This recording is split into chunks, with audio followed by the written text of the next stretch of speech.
I do my best. I try my best to find things every single day, whether it's a brand name or not. I look for just pure quality.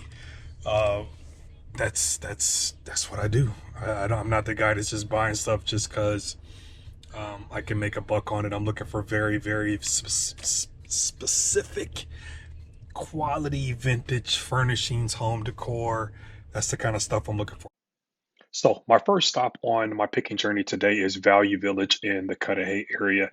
There's two Value Villages in Milwaukee. There's one on the south side of Milwaukee, closer to the Layton Boulevard area.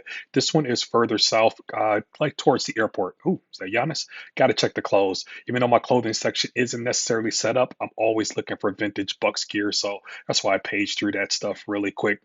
I'm here looking for furniture. I'm here looking for 50s through 70s home decor, anything else weird and eclectic that I can stick in my store, like these banded bowls. I love them. I gotta buy them. The price is right. They're in good condition, so I'm taking them. Hey, Hey, Eric. yes, that's my name. I'm actually supposed to meet this woman later on today to buy some stuff. It's funny that she saw me in the thrift store actually buying some stuff, and she was too. Go figure. As the popularity of the store grows, and obviously my social networks start to grow too. It's funny because I do end up getting recognized, and I tell my wife all the time, I'm like, sometimes I'm in places and I don't even know people know me because I don't know them. She just laughs because she's like, people sometimes watch and see what it is that you're actually buying. I really don't mind it, but if you ever see me out and about picking and thrifting or hidden rummage sales or garage sales, you see me, say hi, say like, hey, Eric, I follow you. Hey, I've been to your store, or like say something. Don't just stand in the corner, kind of lurking and peeking and looking and seeing what I'm doing. Like that comes across as super weird. Question for you. Have you ever been to a thrift store that feels like it's kind of doing its own thing? Like, even though it's a corporate, like big company, it feels like they're kind of doing their own thing. That's what this Salvation Army feels like. Anyways, back to what we're doing. We're picking, right? I'm looking for vintage stuff I could turn a profit on. I love those Pyrex bowls I just picked up, but I don't buy the clear ones. This is the stuff I look for right here. Vision wear. Anything that's got a color to it, that's the kind of Pyrex bowls I'm looking for. I put that one back because it had a ton of scratches on it. I don't buy Pyrex bowls that have scratches. I don't buy faded Pyrex bowls, and I don't buy bowls that have been in the dishwasher. So if you ever see Pyrex bowls that look like they're faded, I stay away from that stuff. And again, I stay away from stuff like this. You see all the scratches? It just doesn't present good to me. Can it be sold? Absolutely. Can it be used? Yes, but it doesn't present good. So I made it down to Racine. My first stop is one of my buddies' vintage shop. They own a consignment business and estate sale company down in Racine. Bell City Resale. It's my homie Josh. We go way back. We used to be at the same auctions, bidding on stuff, kind of competing against each other because we were both in the same market in that eBay world. I became an auctioneer, and actually they end up hiring me to do their live auction. So we did some business as an auction company, you know, two separate auction companies, but combining forces to create something special down in Racine. We did that for a couple years and kind of went our separate ways, but always stayed in contact. Really good dude. One of the things I learned in the resale business early on is you treat people the way they want to be treated, especially dealers, because you can buy from them, right? Like you don't want to rip people off and you got to worry about seeing them, or them like telling everybody that you ain't worth nothing, or this guy's a crook, or they don't want to sell to you. They don't even want to do business with you anymore. I built long-term relationships, whether it's people that I've made money with together, bought things from, or sold things. I always try to make sure that there's a lasting relationship there and both people leave from the deal feeling like they've won. If at any point you're out here and you're buying and you're selling and you walk away from a deal and you're like, damn, I might have got screwed, or I don't know if I'm going to make money. You don't want that feeling. You don't want that feeling. There's nothing more nerve-wracking than feeling like, am I going to make money on this? So understand your market, understand who you're going to sell it to. And even though this is my homie and he's only 30 or 40 minutes away from my current market, he can have the same stuff that I do, but it's a different market. So you have to understand your market, know what your margins are, and be fair with the people that you're buying from. So I'm going to go in here. I'm going to see if there's anything in there for me. If we find something, I'm going to be fair with my boy. And I can still make some money. And the relationship keeps going. Let's go. One of the beauty things about picking through other people's antique stores or vintage stores is they usually have taken the time to curate things. So it becomes a lot easier for me to come in here and just look for the things that I can, make some money on. Right now, I'm not seeing a ton of things that I can make some money on. Most of the things are kind of priced around the same area that I would be in, but I'm going to look through the entire store to make sure that I don't miss anything. He's got a lot of stuff in here. So if you're ever in a Racine area and you're looking for a new, old, antique, like vintage or anything basically in general, I mean, these guys get consignments every day. They buy entire estates very similar to me. So Bell City Resale, if you're in the Racine area, go check it out. You never know what they're going to have. I think they're open every Thursday for in-store shop. Found nothing in there really.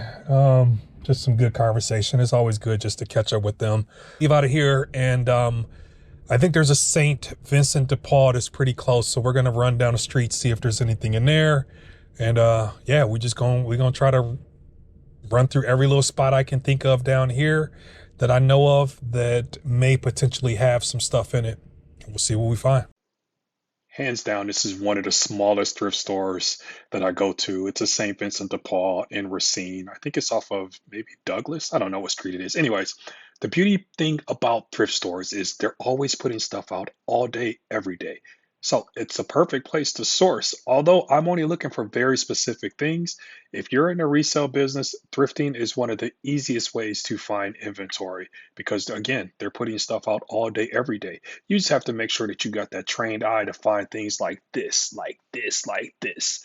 You ever seen this before? If you haven't, stick around. I'm gonna tell you what it is. You may be very pleasantly surprised when I tell you what something like this can go for. I've had these before, and they sell for decent money. I know some people are gonna say, "Oh, it's a glass Christmas tree." Yeah, yeah, yeah. But if you really know what this is, drop it in the comments. That's what I need you to do right now. If you don't, that's okay. Stick around. When I get in the van, I'm gonna show you what something like this goes for. Before I leave out of here, though, I'm gonna grab this bowl. We have a whole wall that has Pyrex, Fire King, and all these style bowls. So when I see them and they're in good condition, good graphics, we take them. So I grabbed that blown glass Christmas tree. It's missing the ornaments. I'm gonna show you what it's supposed to look like. This is a video I had did on Instagram of one that I had last month in my store, and I think I may have some extra ornaments. I think I found some extra ornaments, so I grabbed that one out of this store because I thought in my head it's probably easily 25, 30 bucks as is. Once I can put ornaments on it. So battery died and I had to swap it out. So I was saying, the last one I had, I got like 125 for it actually. So I'm hoping that I actually did save those ornaments. And then we'll put the ornaments on this one, and I'll take that little $4.99 tree because my total today with those two items were less than 10 bucks. Even if I sold the tree as is, I can make 3 times profit on it just by understanding what it is that I'm looking at. But I'm gonna put the ornaments with it. Fingers crossed that we saved those ornaments. I'm pretty sure we did because my wife, she saves all kind of little shit like that. So hopefully the ornaments are there. Anyways, I think I'm hungry. I think I got to get something to eat, and then we're gonna find some more stores. These guys, I love them. Love some pitties. I said lunch, but figure one more stop can't hurt. Plus, there's a Chick-fil-A that's close to this Salvation Army, so this will be my last stop. Then I'm gonna grab some lunch. Then I'm gonna head further west We're actually walking into the largest Salvation Army I think that we have in this area. We're still in Racine, but this is the newest Salvation Army. It's probably one of the cleanest ones too, like no lie. You ever go to Salvation Armies? Don't they all seem like they have the same style floor? Am I like am I tripping or like really like rewind the video and look at the one that was in Cudahy. I think they got the same floor as the one here. Anyways, we're gonna check the furniture. That's where I go first. I always check the furniture to make sure that there's nothing mid-century that's like got that got donated and it's just sitting here on the floor and nobody else knows what they're looking at. So we check the furniture and then of course if we don't see anything in the furniture section, we'll head over to the smalls. And as I'm coming around the corner, looking at all this small stuff, I hit the first aisle and it's all glassware. Right to my right, catch something that's kind of twinkling in the corner of my eye. And I'm like, ooh, I think I can make some money on those. And it's a whole lot of them. Do you know what these are? If you do, drop it in the comments. If you don't, again, stick around. I want to educate people so that they know what they're looking at when they're out here, like looking for vintage stuff to flip. I'm buying all of these. Well, so far, I've only found 8 of them, but I'm going to scan the entire shelf to make sure that I'm not missing anything.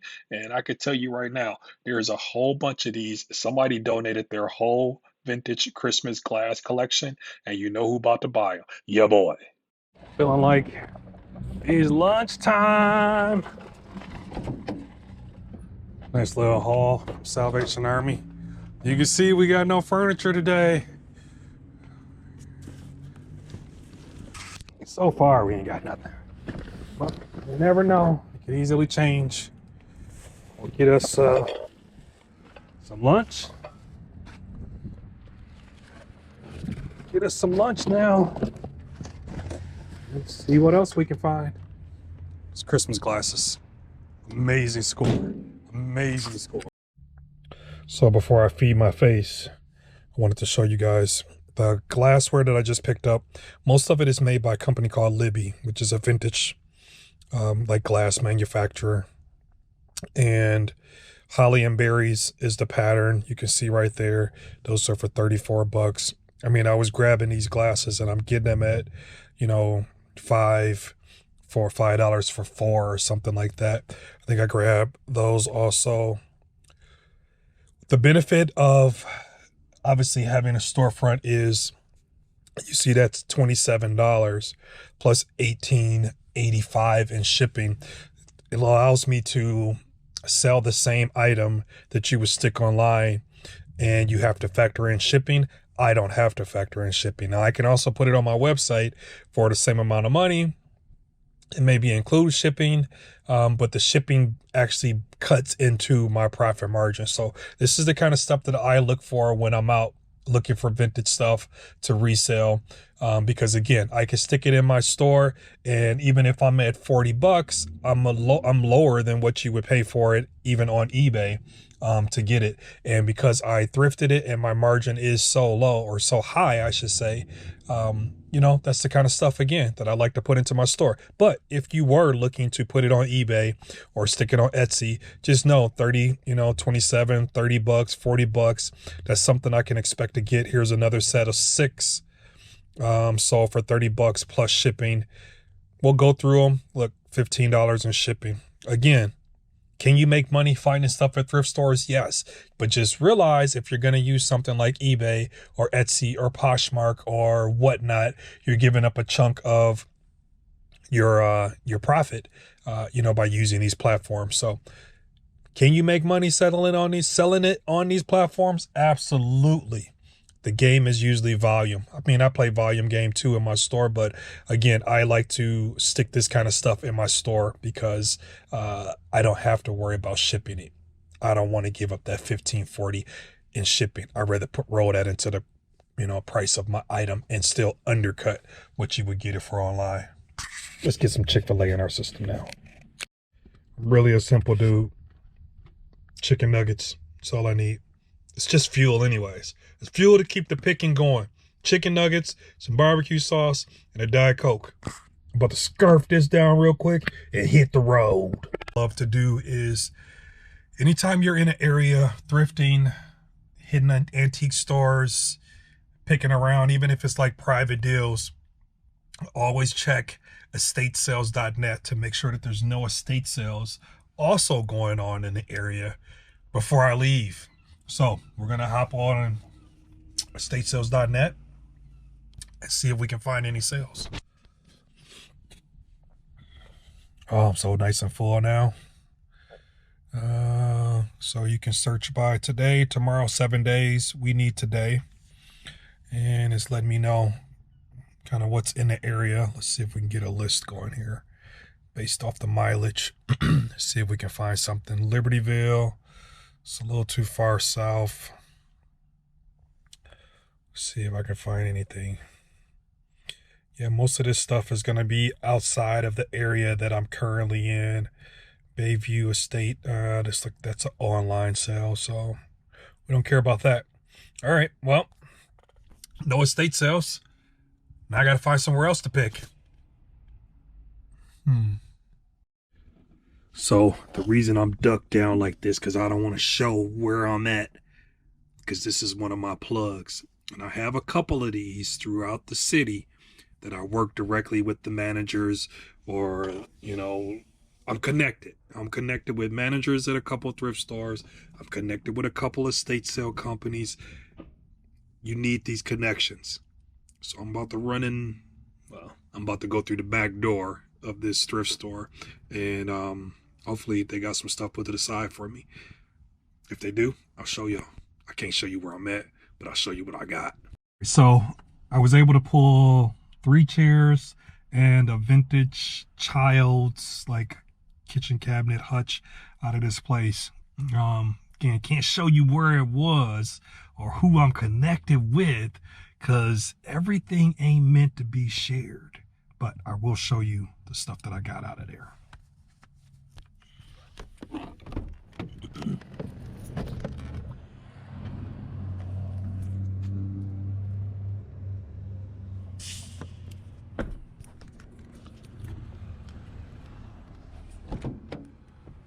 So we got these two. There's 2 of these. You can see the pillows right there. They're reproductions, but they got a real good look. Clean lines, neutral fabric. We'll mix them in with some vintage stuff and they'll sell. And I got this child's hutch. Love the hardware on it. Probably somebody made this for their kid. We'll stage it in a shop. Put some Pyrex on it. I think Pyrex will be fun with it. Show you the last piece.